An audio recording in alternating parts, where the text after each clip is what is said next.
La recordamos como la prostituta perdonada por Jesús. Fue la pecadora que le limpió los pies con sus lágrimas y se los secó con sus cabellos. Se llamaba María Magdalena. ¿Pero fue el personaje de María víctima de uno de los peores asesinatos de la historia? Pruebas recientes demuestran que Jesús no solo besó a María en la boca, sino que es probable que incluso la eligiera para transmitir su mensaje.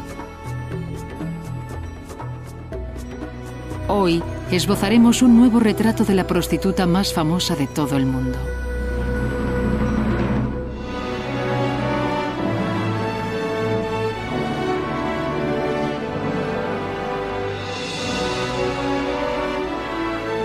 Misterios de la Biblia. La auténtica María Magdalena.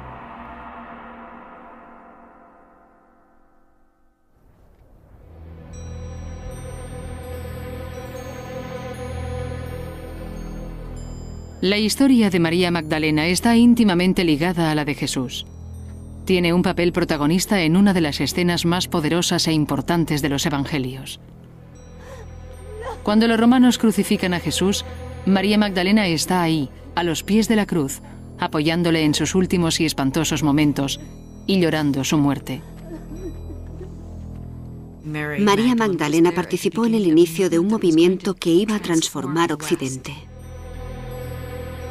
María no solo está presente en la crucifixión, también descubre la tumba vacía y presencia la resurrección. Ella es el paradigma del verdadero seguidor de Jesús. Pero la María Magdalena que tenemos en nuestra mente, y en especial la que aparece en el arte, es bastante diferente. Suele representarse semidesnuda o como una ermitaña aislada arrepintiéndose de sus pecados en el destierro, una proscrita.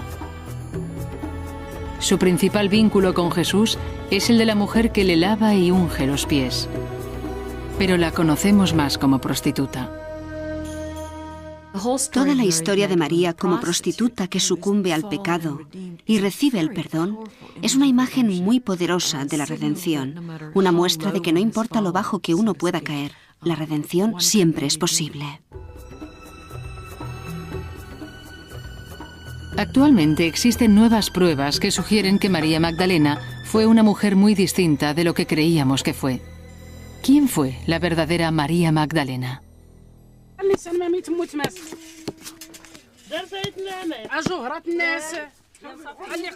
A pesar de que conocemos algo sobre la sociedad judía de la antigua Palestina de hace 2000 años, sabemos muy poco de María Magdalena. Aparece en los 4 evangelios, pero la Biblia no da detalles personales sobre su edad, su estatus o su familia.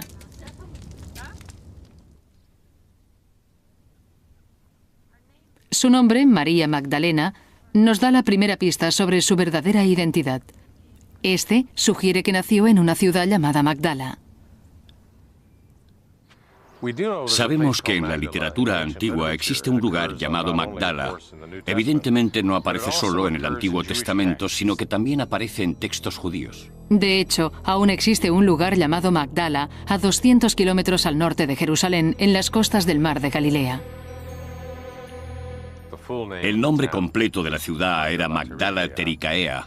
Magdala parece referirse a una torre y Tericaea significa pescado salado. Por lo tanto, el nombre completo sería la Torre del Pescado Salado.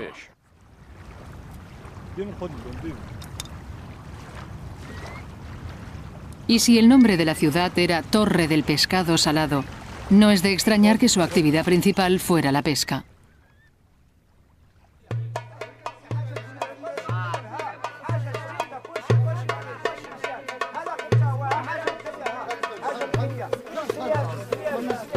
Como habitante de Magdala, María pudo haber trabajado en el mercado del pescado.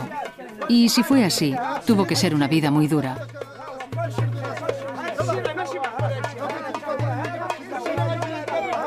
¿Existe alguna prueba histórica que demuestre que María fue prostituta? El primer lugar donde buscamos, en la Biblia, sorprendentemente nunca menciona que lo fuera. Por lo tanto, dicha idea tuvo que surgir de otro lado, probablemente de alguna referencia hecha en un texto judío sobre la ciudad de Magdala. El texto judío sobre Magdala se llama Lamentaciones y dice que Dios juzga y destruye Magdala porque es un lugar de fornicación.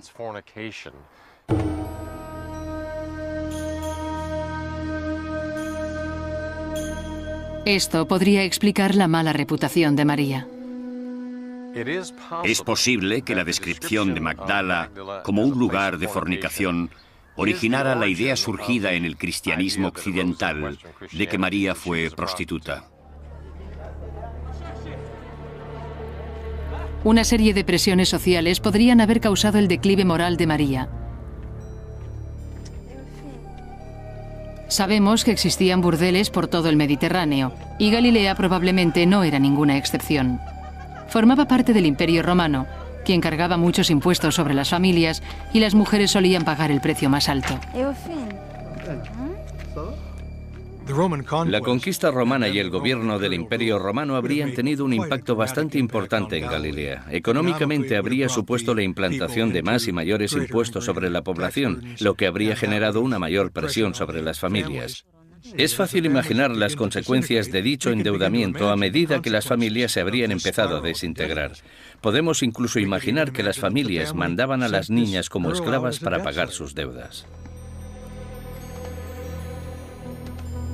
Cuando las presiones fiscales eran tan duras que las familias no podían seguir pagando sus deudas, a menudo entregaban a sus hijos como esclavos.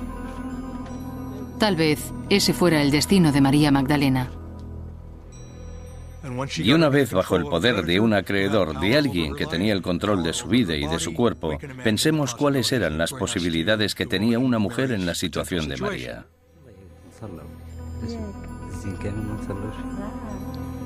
Con un trasfondo tan duro, nos resulta difícil imaginar que María podría haber sido prostituta.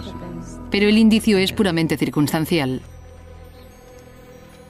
Su nombre, de Magdala, podría referirse a otra cosa completamente distinta. Simplemente que no estaba casada. Una mujer casada llevaría el apellido de su marido, pero María no lo tenía, lo que indica que era soltera. No hay nada en el limitado material que tenemos acerca de María en los Evangelios que sugiera que estuviera casada. No se la describe como viuda, ni tampoco se menciona que tenga hijos.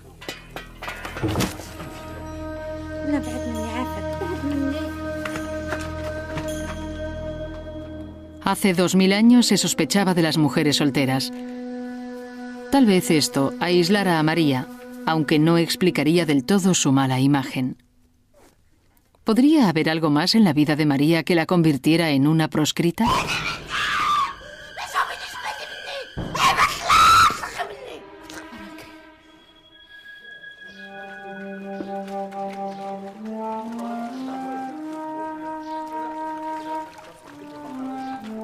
El Evangelio de Lucas nos dice que Jesús sacó a 7 demonios de María, lo que significa que estaba poseída por espíritus malignos.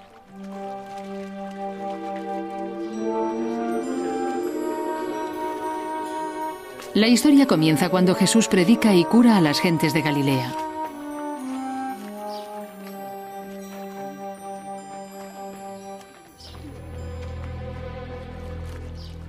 A Jesús se le conocía como un exorcista. En todos los evangelios, una de las principales actividades que Jesús lleva a cabo en la renovación de Israel son los exorcismos, las curaciones y la predicación de que el reino de Dios está a nuestro alcance.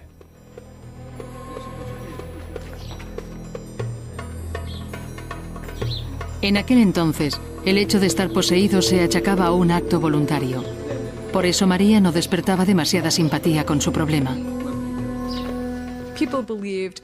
La gente creía que los demonios poseían a las personas que hacían cosas malas y que merecían ser poseídas, mientras que las personas buenas y virtuosas estaban a salvo de posesiones demoníacas. Muchas culturas entendieron la posesión como una especie de mensaje de Dios con el que te informaba de que habías hecho algo malo, y era necesario responder a ese mensaje con arrepentimiento o cambiando tu actitud o con un sacrificio en el templo, aunque también había algún remedio sobrenatural. En aquella época esto era lo que creía la gente. Pero expertos de hoy en día creen que las posesiones podrían haber sido una reacción ante intimidaciones y abusos. A menudo en estudios antropológicos se descubre que las mujeres jóvenes oprimidas con brutalidad no tienen ningún tipo de recurso y si intentan defenderse solo consiguen recibir más palizas. La única forma que tienen de defenderse de forma eficaz es adoptando una personalidad endemoniada.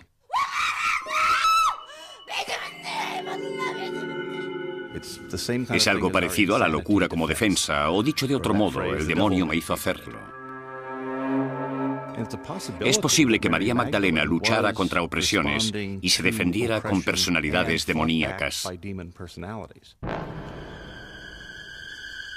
Y si era así, esto podría explicar por qué María estaba soltera. El hecho de que estuviera poseída por 7 demonios podría explicar que no resultara una candidata a esposa probable ni atractiva para nadie. Fuera cual fuere el motivo de su posesión, según el Evangelio de Lucas, el exorcismo de María fue el catalizador que la llevó a unirse al movimiento de Jesús.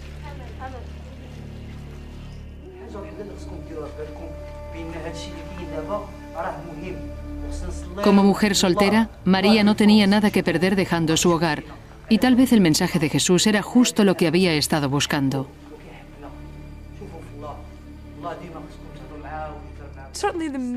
En realidad, el mensaje que se dice que predicaba Jesús es un mensaje particularmente atractivo para las personas marginadas de la sociedad. Me refiero a dichos de Jesús, como por ejemplo, los primeros serán los últimos y los últimos serán los primeros. Y las personas que no tienen vínculos estrechos con la familia pueden sentirse atraídos por un movimiento que valora otros aspectos, además de las ataduras familiares. Las pruebas hasta el momento nos dan una imagen de María Magdalena que no se ajusta a la imagen de prostituta. Lo único que podemos aventurar es que fue una mujer marginada, probablemente soltera, poseída y sanada por Jesús y finalmente seguidora de éste. Sin embargo, la Biblia no es nuestra única fuente. El descubrimiento fortuito de libros perdidos durante mucho tiempo nos está revelando nuevos y sorprendentes aspectos de María Magdalena.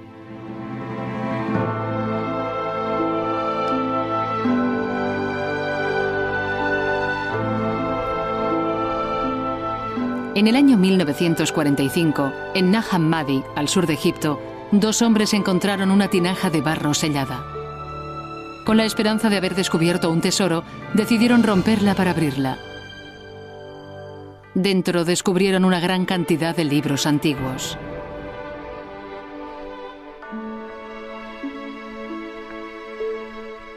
Este fue un descubrimiento tremendamente emocionante. La clase de descubrimiento con la que los arqueólogos y los historiadores del cristianismo antiguo sueñan.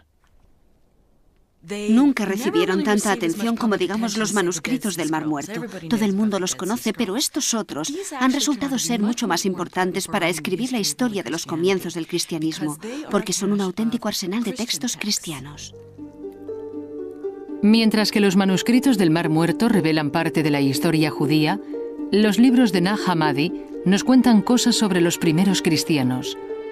Se escribieron en copto, la lengua del primer Egipto cristiano. Dado que la mayoría de los textos cristianos antiguos se habían perdido, este descubrimiento fue excepcional.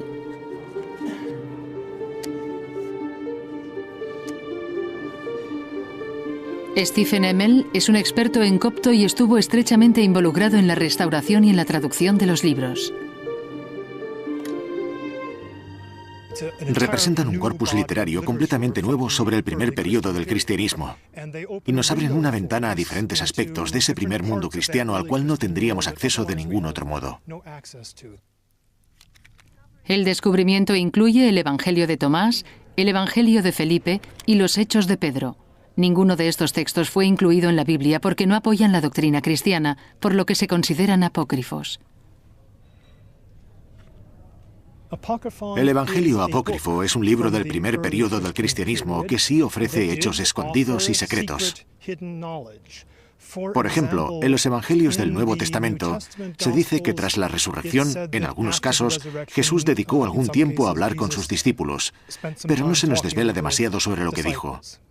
Pues bien, en los Evangelios de Nag Hammadi es posible leer lo que dijo.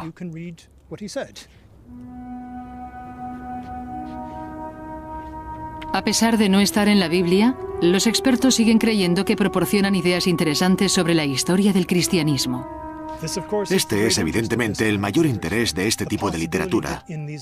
La posibilidad de poder encontrar en estos textos apócrifos las tradiciones genuinas de Jesús que, por un motivo o por otro, no encontraron su camino hacia el Nuevo Testamento. Y por primera vez en centenares de años, había una fuente de información sobre María Magdalena. Sin embargo, estos libros también revelan algo sorprendente acerca del porqué de su presencia en el círculo de Jesús. María Magdalena aparece con frecuencia como uno de los discípulos destacados de Jesús. En algunos pasajes en los que Jesús mantiene conversaciones con sus discípulos, María Magdalena hace preguntas interesantes, mientras que los demás discípulos parecen confundidos. Ella es la única que le entiende. Esto contradice la imagen tradicional de María Magdalena, una prostituta reformada que vaga alrededor del movimiento de Jesús.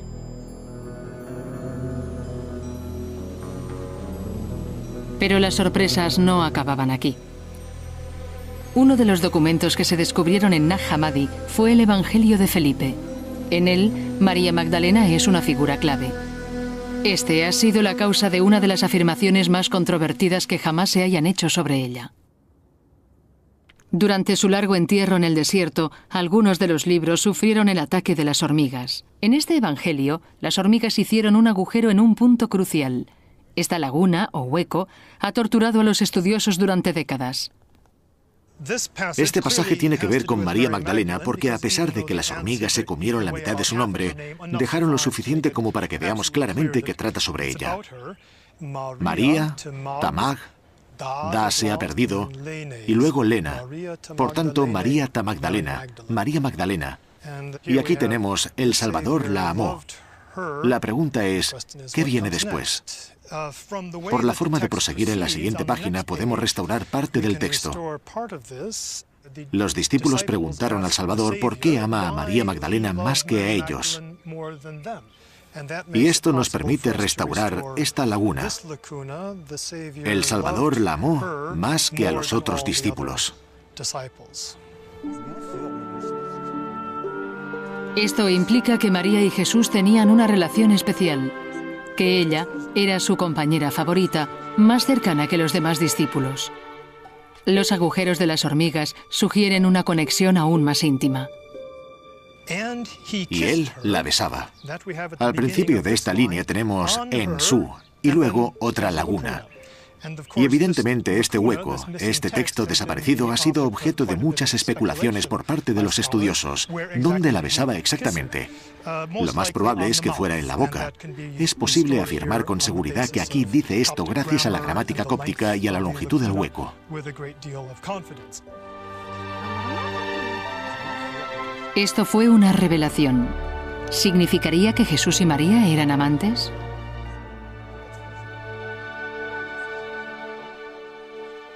Mi propia noción de quién pudo ser Jesús probablemente habría excluido relaciones realmente íntimas con cualquier persona. Él era alguien que ya vivía con un pie en el otro mundo y además la mayoría de sus contemporáneos que sucumbían a dichos comportamientos mundanos eran considerados hipócritas. Y no creo ni por un segundo que Jesús fuera un hipócrita.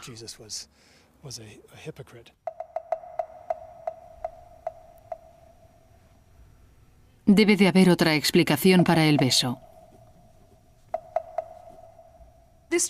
Esta idea del Evangelio de Felipe, según la cual Jesús ama a María y la besa, en mi opinión, con frecuencia en la boca, es una idea que a los ojos de los lectores modernos de Occidente parece muy erótica.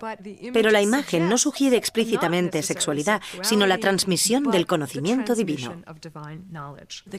El beso se convierte en el símbolo de una recepción íntima de la enseñanza, de la palabra de Dios, del aprendizaje real. En el Evangelio de Felipe parece que, a diferencia de los otros discípulos, María recibió lecciones privadas de Jesús. Yo diría que es muy probable que María Magdalena le oyera decir cosas que los demás no llegaron a oír.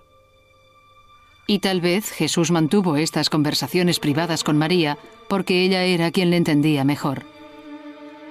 María Magdalena no aparece en este texto simplemente como el discípulo que Jesús amó más, sino que aparece como una figura simbólica de la sabiduría celestial. Estas historias de María como la compañera cercana de Jesús y como símbolo de la sabiduría celestial difieren completamente de la María Magdalena de la imaginación popular. En ocasiones son tan distintas y representan formas de ver el mundo tan diferentes que el cristianismo tradicional ha afirmado que, de hecho, esta nueva visión no es cristiana. Estas controversias podrían explicar el significado más común de la palabra apócrifo. Apócrifo adquirió connotaciones muy negativas, especialmente si se compara con lo que llegó a ser la Biblia. Suele significar que no debe leerse, que no debe tomarse en serio ni considerarse verdad.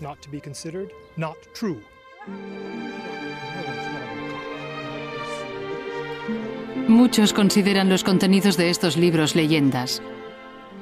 ¿Podemos creernos el Evangelio de Felipe? ¿Fue María realmente la compañera más cercana de Jesús?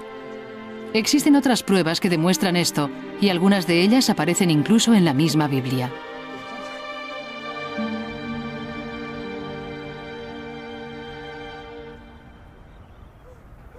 La Biblia afirma que María Magdalena estuvo presente en los dos momentos más importantes de la vida de Jesús.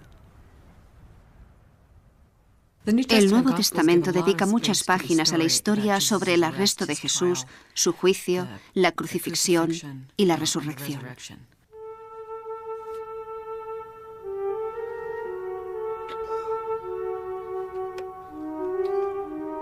Un grupo de mujeres, incluyendo a María, estuvo presente en la crucifixión. En la crucifixión aparecen María Magdalena y otras mujeres.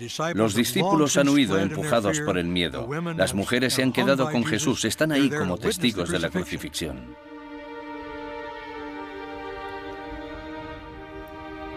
En algunos evangelios le observan horrorizadas desde la distancia. En otros, lloran a los pies de la cruz. El Evangelio de Juan dice que dieron de beber a Jesús e imaginamos que fue alguna de las mujeres, tal vez María.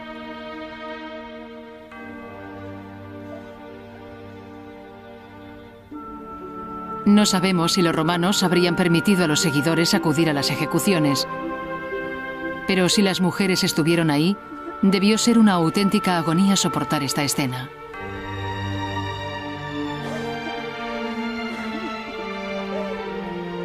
El sufrimiento de Jesús se prolongó y finalmente el hombre cuyas enseñanzas habían transformado la vida de María murió. Y tal vez muriera también su movimiento. Sin un líder, los seguidores podrían fácilmente haber caído en el desorden y el colapso total.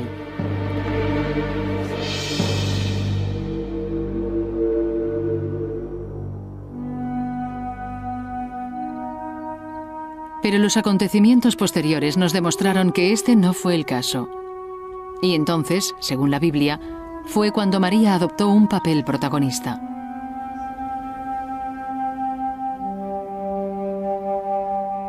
Después de su muerte, el cuerpo de Jesús fue enterrado en una tumba cavada en las rocas.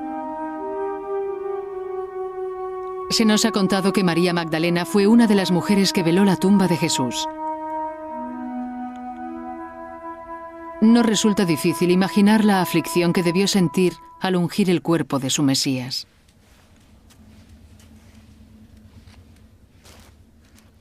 En aquellos tiempos era tradición que las mujeres judías prepararan los cuerpos para su entierro.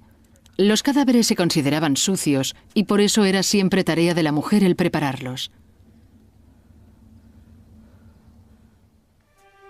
María está sumida en una profunda tristeza. Ha presenciado la horrible ejecución de Jesús, tal vez arriesgando su propia vida. Pero cuando, según la Biblia, acude a la tumba, el cuerpo de Jesús ya no está allí.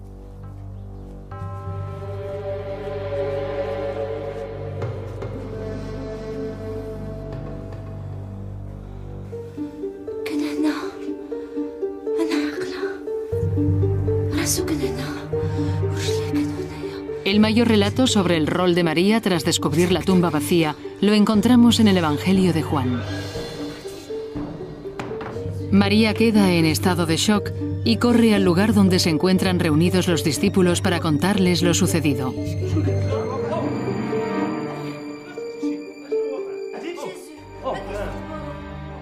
Cuando lo cuenta a los discípulos, estos no la creen, lo que en mi opinión refleja perfectamente su actitud en relación al testimonio de una mujer. Pensaron que simplemente estaba histérica o algo parecido y que no era necesario creer lo que decía. Es bastante comprensible que los discípulos se negaran a creer a María. Era una mujer, y yo añadiría, una mujer que hasta hacía muy poco se había considerado loca de atar.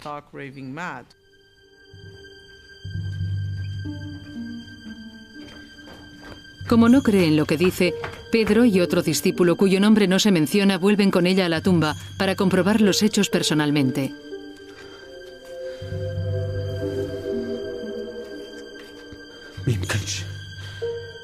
Al ver el lienzo con el que habían enterrado a Jesús abandonado en la tumba, Pedro reacciona con rabia y consternación. Pero el otro discípulo comprende lo sucedido y concluye que Jesús tiene que haber resurgido de entre los muertos.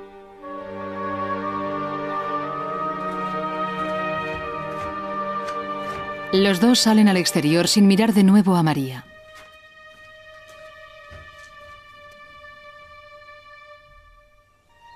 Entonces sucede algo más extraordinario todavía. Es el mayor momento de María Magdalena.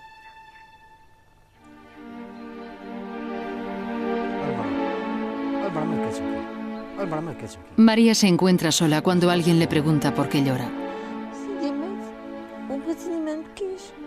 Ella cree que es el jardinero y responde: se han llevado el cuerpo de mi señor y no sé dónde está.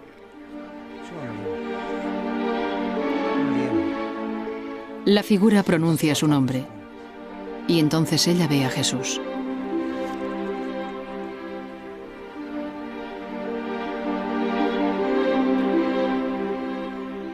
María queda impresionada y dice: Maestro, y se avanza para alcanzarle.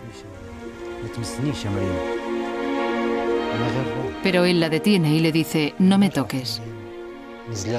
Su misión ahora es ir al encuentro de los demás y decirles que Jesús ha resurgido de entre los muertos. Es un momento asombroso. Jesús está de pie ante ella y aún así está más allá de su alcance.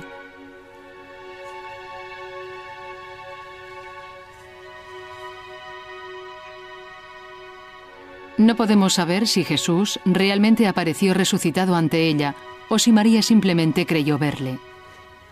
Pero fuera como fuere este momento, la experiencia de María hizo que el cristianismo tomara un nuevo rumbo. Se desarrolló un nuevo concepto que no tenía nada que ver con lo que Jesús había predicado. Se trata de la idea de que Jesús no murió, o dicho de otro modo, que murió, pero que resurgió de entre los muertos porque era el Hijo de Dios, lo cual sugeriría que evidentemente no había motivo alguno para desintegrar el movimiento. Esta idea fue la idea de María Magdalena.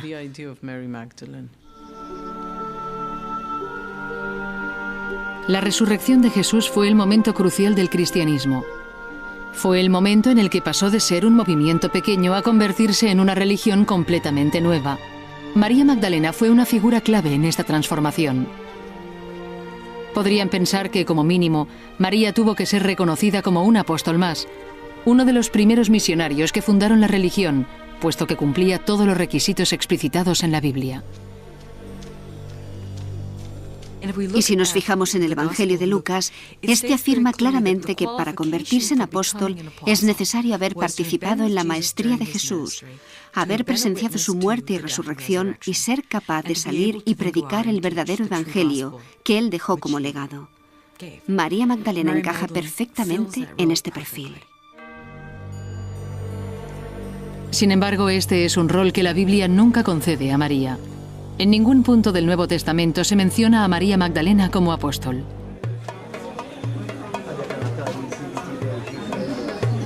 Para descubrir el porqué, debemos volver a un texto apócrifo perdido durante mucho tiempo.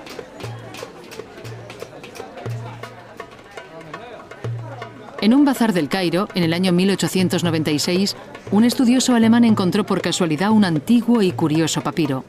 Tenía tapas de piel y estaba escrito en copto, la lengua antigua del primer Egipto cristiano. Pero los orígenes de este libro eran muy misteriosos. Desgraciadamente no sabemos casi nada sobre el descubrimiento del manuscrito. La historia que se contó en su momento fue que el manuscrito apareció en Akhmim, en el norte de Egipto, y que se había encontrado en un nicho en una pared.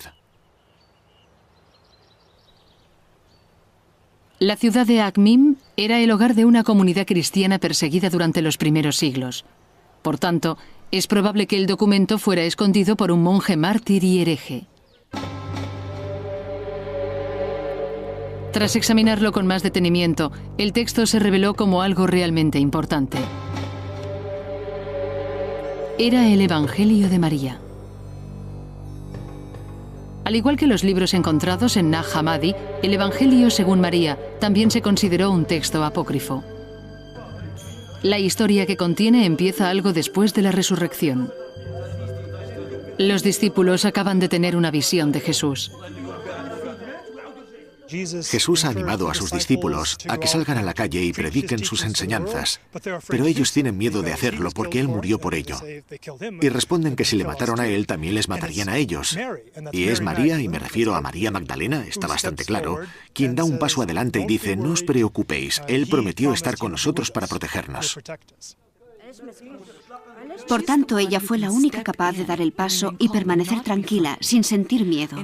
También afirma que fue ella quien abrió sus corazones a la bondad para que pudieran empezar a comentar las palabras del Salvador. En libros como el Evangelio de Felipe, María se presenta como un símbolo de sabiduría. Sin embargo, en el Evangelio de María, ella es la responsable y la que transmite las enseñanzas de Jesús a los discípulos.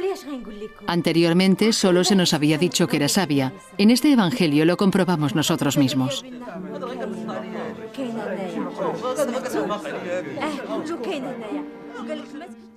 Llegados a este punto, Pedro pide a María que les explique algo de lo que pudiera haber escuchado y que los demás discípulos no supieran.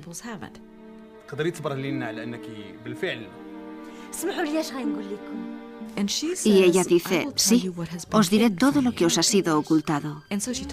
Entonces les habla de su visión de Jesús y de la conversación que mantuvo con él.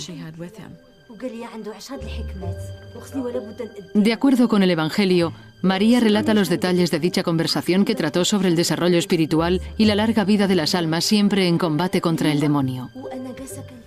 Sin embargo, es aquí donde surge la controversia y Andrés interviene y dice: bien, no sé qué pensaréis vosotros, pero todo esto me parece muy extraño y tengo la sensación de que nos está transmitiendo enseñanzas distintas a las del Salvador. Este fue, sin lugar a dudas, un tema de disputa. Al menos había un discípulo que dudaba de la veracidad de las palabras de María, y lo peor aún estaba por llegar.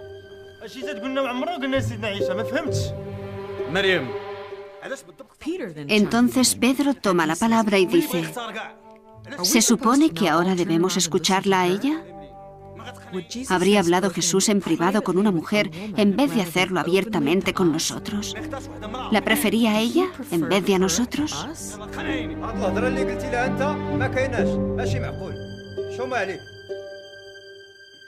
Mateo defiende a María y apacigua el ataque de Pedro contra ella.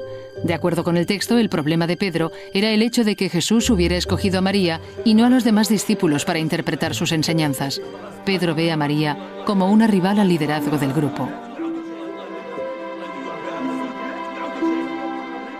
Se la describe como el discípulo que comprende realmente, o si lo prefieres, que entiende realmente lo que sucede y las enseñanzas. El texto deja claro que lo que la califica como líder del grupo es su madurez espiritual. La ironía, evidentemente, yace en el hecho que la gran mayoría ve a Pedro como el pilar sobre el que se estableció la Iglesia. Es la figura del discípulo principal, y María Magdalena, en el mejor de los casos, es una especie de figura secundaria en el reparto de personajes. Con todo, el Evangelio de María supone una contradicción tan grande a nuestra visión de María Magdalena que debemos asegurarnos de su autenticidad. Al fin y al cabo, nadie sabe de dónde salió, y a diferencia de otros textos cristianos, no existía referencia alguna a dicho texto antes de que se encontrara. Lo fascinante del descubrimiento del Evangelio de María es que no sabíamos de su existencia, no sabíamos ni siquiera el título. ¿Cómo podemos saber que se trata de un documento antiguo auténtico y no de una falsificación? Ayudaría a saber su antigüedad. Los textos cópticos son difíciles de datar con precisión. Sorprendentemente, se encontraron 2 fragmentos más del Evangelio en un montón de basura y estos estaban escritos en griego, lo que facilitó la datación. Los fragmentos griegos pueden datarse basándose en su caligrafía. Esta indica que el Evangelio de María fue escrito probablemente a principios del siglo III o tal vez incluso en el segundo. En su calidad de experto en copto mundialmente reconocido, Stephen Emmel opina que es auténtico. Si alguien hubiera querido crear adrede esos manuscritos en tiempos modernos, habría necesitado una genialidad que, en mi opinión, simplemente no existe. Tendría que haber sido alguien capaz de fabricar papiros utilizando técnicas que se perdieron hace miles de años. Tendría que haber tenido un conocimiento del copto que fuera mucho más allá del conocimiento que los mayores especialistas en dicha lengua jamás hayan conseguido. Y tendría que haber construido un mundo entero que nadie más conociera con todo lujo de detalles. No es creíble que alguien pudiera conseguir tal falsificación. Si el Evangelio de María es verdadero, podría explicar la razón por la que María Magdalena desapareció de la Biblia. De un modo muy controvertido, este Evangelio muestra una imagen muy distinta de los discípulos. Uno de los aspectos absolutamente fascinantes del Evangelio de María es que nos obliga a replantearnos la historia del cristianismo. ¿Entendieron todos los discípulos a Jesús? ¿Le comprendieron y predicaron realmente la verdad? Todo esto puede parecer muy radical y tal vez, en mi opinión, hereje. Tal vez el Evangelio de María sea realmente demasiado radical. Presenta a María como la maestra y la guía espiritual de los otros discípulos. Ella no es simplemente un discípulo, ella es el apóstol de los apóstoles. Hemos visto indicios de que María Magdalena no fue solamente la compañera más cercana de Jesús, sino también un líder, y con todo, seguimos conociéndola solo como prostituta. ¿Cómo pudo distorsionarse tan drásticamente su reputación? La autoría del Evangelio de María oculta una clave. María no escribió el Evangelio. De hecho, hacía tiempo que había muerto. Sin embargo, los expertos tienen una idea de quién pudo escribirlo. Yo me aventuraría a decir que fue una mujer. Creo que debemos asumir que fue escrito por alguien que pertenecía a una comunidad cristiana en la que las mujeres tenían un papel importante, pero en la que dicho rol estaba en disputa. El Evangelio de María surgió del modo en que los primeros cristianos se reunían y la creación de dichos grupos se perfiló en función de dónde se encontraban. Las primeras iglesias se reunían en casas y atraían a amigos y gente por el estilo. Comer juntos era una de las prácticas principales de estas comunidades. Y como las casas eran de dominio femenino, las mujeres jugaban un papel predominante dentro de esas comunidades. Las mujeres adquirían toda clase de rol, como apóstoles, maestras, cabezas de familia, parroquias, etc. En la carta de Pablo a los Corintios vemos, por ejemplo, que había mujeres profetas en las comunidades cristianas. Sin embargo, en el siglo II y en el III ya empezaron a surgir diferencias entre los grupos liderados por mujeres y los grupos liderados por hombres. Dentro de algunos grupos del primer período cristiano, María Magdalena se convirtió en una figura clave, una especie de figura prototipo y en especial de figura cristiana femenina.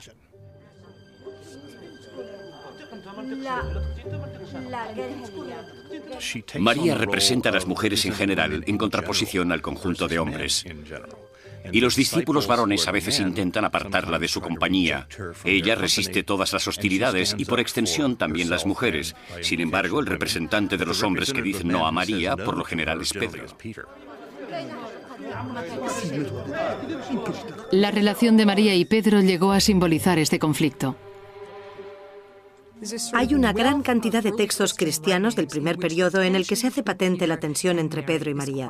Esta tensión no se encuentra únicamente en los evangelios que se incluyen en el Nuevo Testamento, sino que la podemos encontrar en un gran número de fuentes cristianas de los comienzos del movimiento que no llegaron al Nuevo Testamento. A medida que las ideas que Pedro defendía fueron ganando terreno dentro del movimiento en auge, el papel de María como discípulo predominante fue perdiendo relevancia. Y a medida que la Iglesia se fue institucionalizando, se fueron expulsando a las líderes mujeres. ¿Qué pasó con María? Simplemente tuvo que ser la víctima de la lucha por el poder, la víctima de cómo se escribió la historia. ¿Y quién escribe la historia? Los hombres la escriben. En los siglos IV y V, el simple hecho de que las mujeres ejercieran el liderazgo público se consideraba herejía. Por tanto, las mujeres no podían ser ordenadas obispos, párrocos, etc. Desde ese punto de vista, María Magdalena se convierte en un verdadero problema, porque su figura puede utilizarse para validar el liderazgo de las mujeres en la Iglesia. Esta era una imagen de María que no resultaba demasiado popular entre los líderes de la creciente Iglesia en Roma. María Magdalena estaba a punto de experimentar su caída.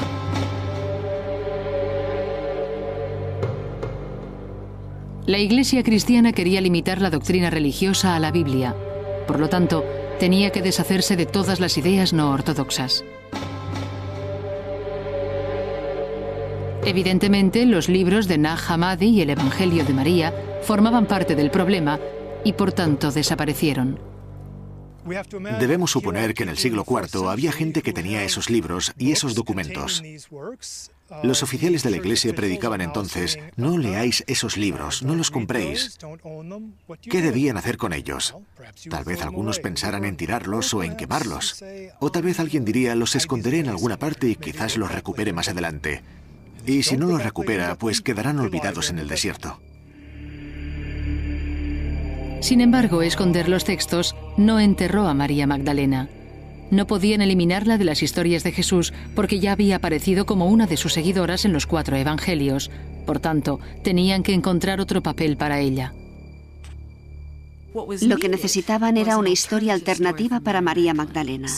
Por tanto, lo que presenciamos es la invención de la historia de María como prostituta, y en mi opinión no se trató de un acto sin malicia. De hecho, si examinamos con detenimiento la Biblia, descubrimos una verdad alarmante. El hecho de que María Magdalena pasara a ser conocida como la prostituta más famosa de todo el mundo tiene que ver con cierta lectura de los evangelios. Hay muchas mujeres con el nombre de María en los evangelios y, desgraciadamente para María Magdalena, ella es una de tantas. Esto hizo posible que la recolocaran erróneamente en otro papel, en el papel de la mujer pecadora que nos es tan familiar.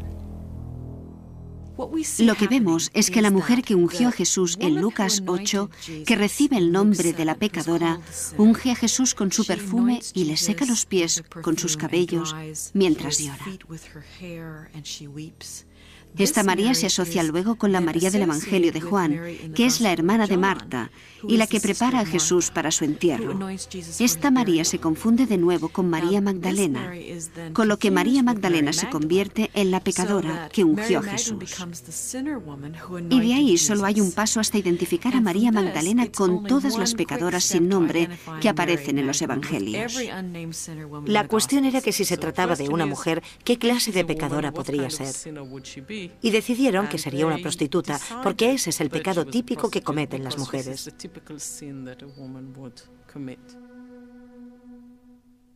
Una de las formas de insultar a una líder femenina es relacionándola con comportamientos sexuales inapropiados o con la prostitución.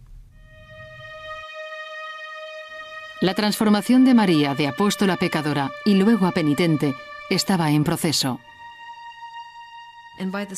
Fue en el siglo VI cuando el Papa Gregorio el Grande pudo, en un sermón, revelar cuál era la verdadera consecuencia de este punto de vista.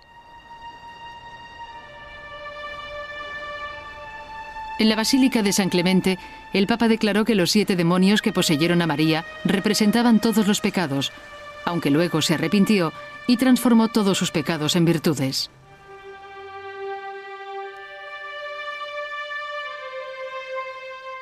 Así, María Magdalena, la apóstol principal, se convierte en María Magdalena, la prostituta arrepentida. María Magdalena tenía un nuevo rol. La cada vez más poderosa Iglesia animaba a los que se convertían a la fe cristiana a confesar sus pasados pecaminosos, y María era el modelo ideal para ello. Se convirtió en una figura muy importante porque podían utilizarla para demostrar que las mujeres necesitaban arrepentirse, que el pecado de la mujer era sexual, y para compararlas con la Virgen María. Se convirtieron, junto con Eva, en la base para la comprensión de las mujeres y de la sexualidad femenina en Occidente. En su papel de penitente, María Magdalena seguía teniendo muchos seguidores leales. Pero desgraciadamente su reinvención como pecadora dejó una astilla clavada en su nombre. Afirmar que es prostituta no es una afirmación positiva, ni siquiera en una tradición en la que la penitencia se considera algo muy importante y en la que el arrepentimiento se ve como algo que deberían experimentar todos los seres humanos. La Iglesia Católica añadió un día en el santoral con el nombre de María y también le dedicó iglesias. Pero siempre fue el santo que representó el arrepentimiento. Tal vez sea el momento de revisar el legado de María. Deberíamos recordarla no solo como una seguidora de Jesús, ni como alguien que tuvo una visión de Jesús, sino como alguien que probablemente fue el líder de los inicios del movimiento cristiano. Creo que también deberíamos recordar la historia sobre cómo la convirtieron en prostituta, porque esa historia puede enseñarnos mucho de muchas formas, pero no es ella. Deberíamos verla como alguien que jugó un papel muy importante en el movimiento de Jesús. Debemos tener en cuenta que fue testigo de la crucifixión y de la resurrección. Ella y otras mujeres estuvieron con él desde el principio, y más adelante fue la figura opuesta a Pedro. Suponemos que fue una figura tan importante como los otros 12. María Magdalena pudo en algún momento ser tan relevante como los otros apóstoles, aunque nunca ocupó el lugar que le pertenecía entre ellos, ni como creen algunos expertos, gozó de la credibilidad que merecía. María Magdalena es una mujer realmente extraordinaria, porque fue ella quien, en mi opinión, por sus propios medios, trajo la luz y sacó adelante el movimiento cristiano.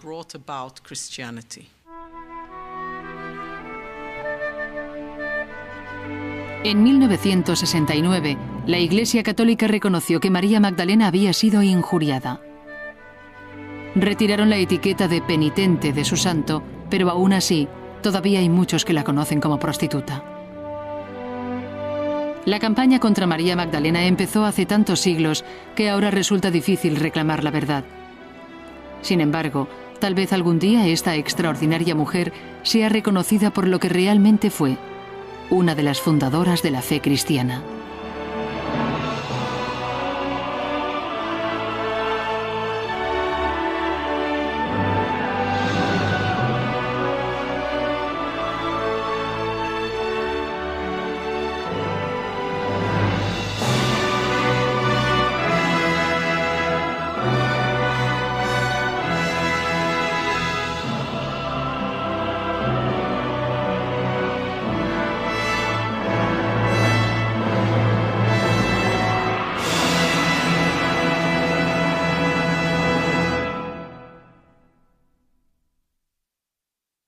El nombre completo de la ciudad era Magdala Tericaea. Magdala parece referirse a una torre y Tericaea significa pescado salado. Por lo tanto, el nombre completo sería la Torre del Pescado Salado.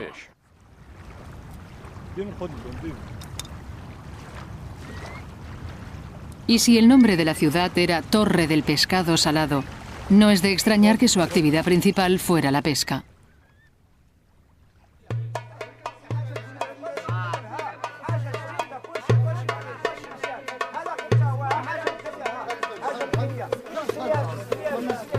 Como habitante de Magdala, María pudo haber trabajado en el mercado del pescado. Y si fue así, tuvo que ser una vida muy dura.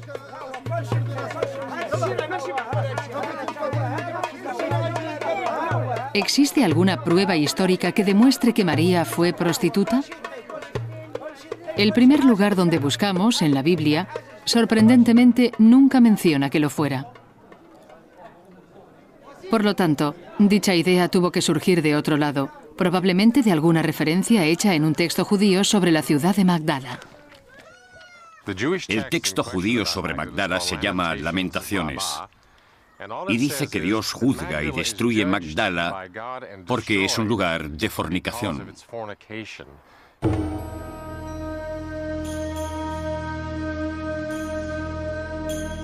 Esto podría explicar la mala reputación de María. Es posible que la descripción de Magdala como un lugar de fornicación originara la idea surgida en el cristianismo occidental de que María fue prostituta. Una serie de presiones sociales podrían haber causado el declive moral de María.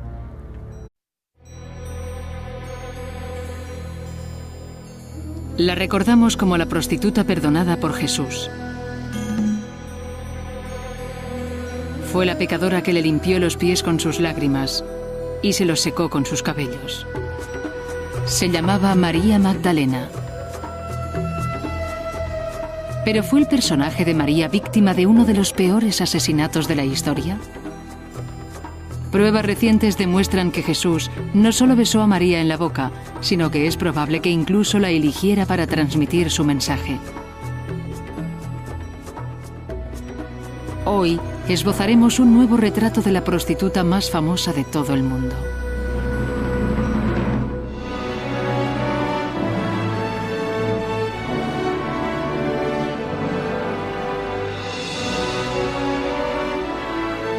Misterios de la Biblia.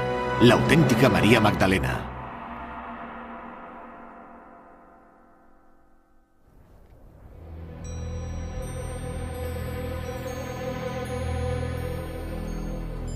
La historia de María Magdalena está íntimamente ligada a la de Jesús. Tiene un papel protagonista en una de las escenas más poderosas e importantes de los Evangelios. Cuando los romanos crucifican a Jesús, María Magdalena está ahí, a los pies de la cruz, apoyándole en sus últimos y espantosos momentos y llorando su muerte.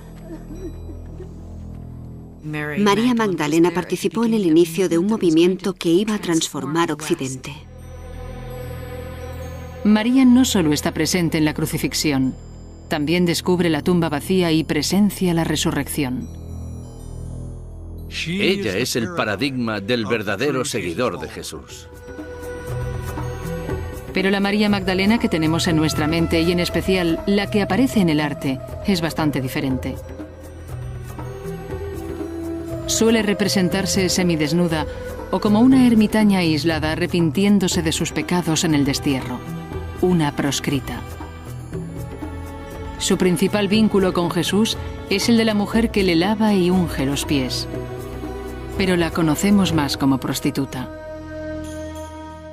Toda la historia de María como prostituta que sucumbe al pecado y recibe el perdón es una imagen muy poderosa de la redención, una muestra de que no importa lo bajo que uno pueda caer, la redención siempre es posible. Actualmente existen nuevas pruebas que sugieren que María Magdalena fue una mujer muy distinta de lo que creíamos que fue. ¿Quién fue la verdadera María Magdalena?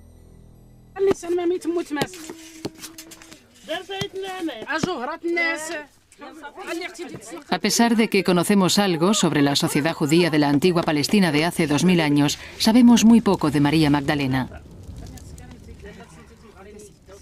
Aparece en los 4 evangelios, pero la Biblia no da detalles personales sobre su edad, su estatus o su familia.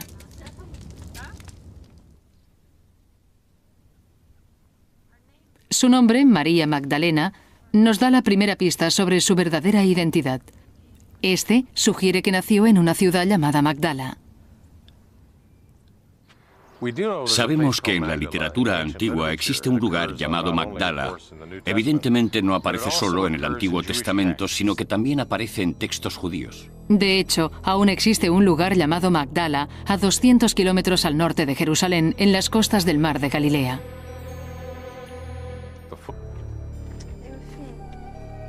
Sabemos que existían burdeles por todo el Mediterráneo, y Galilea probablemente no era ninguna excepción. Formaba parte del Imperio Romano, quien cargaba muchos impuestos sobre las familias y las mujeres solían pagar el precio más alto. La conquista romana y el gobierno del Imperio Romano habrían tenido un impacto bastante importante en Galilea. Económicamente habría supuesto la implantación de más y mayores impuestos sobre la población, lo que habría generado una mayor presión sobre las familias. Es fácil imaginar las consecuencias de dicho endeudamiento a medida que las familias se habrían empezado a desintegrar. Podemos incluso imaginar que las familias mandaban a las niñas como esclavas para pagar sus deudas. Cuando las presiones fiscales eran tan duras que las familias no podían seguir pagando sus deudas, a menudo entregaban a sus hijos como esclavos.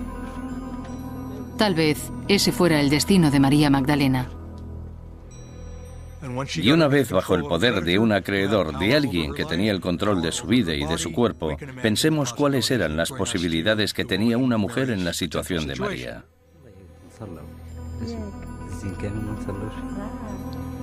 Con un trasfondo tan duro, nos resulta difícil imaginar que María podría haber sido prostituta. Pero el indicio es puramente circunstancial. Su nombre, de Magdala, podría referirse a otra cosa completamente distinta. Simplemente que no estaba casada. Una mujer casada llevaría el apellido de su marido, pero María no lo tenía, lo que indica que era soltera. No hay nada en el limitado material que tenemos acerca de María en los Evangelios que sugiera que estuviera casada. No se la describe como viuda, ni tampoco se menciona que tenga hijos.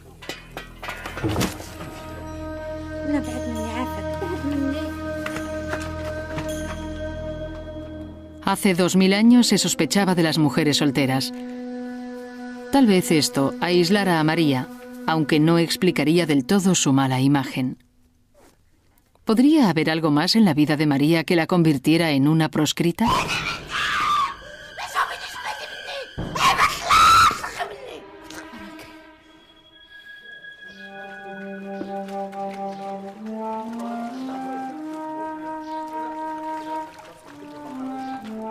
El Evangelio de Lucas nos dice que Jesús sacó a 7 demonios de María, lo que significa que estaba poseída por espíritus malignos.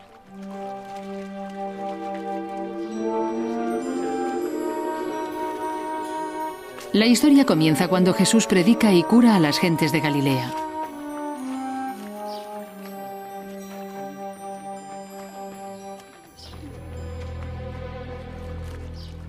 A Jesús se le conocía como un exorcista. En todos los evangelios, una de las principales actividades que Jesús lleva a cabo en la renovación de Israel son los exorcismos, las curaciones y la predicación de que el reino de Dios está a nuestro alcance.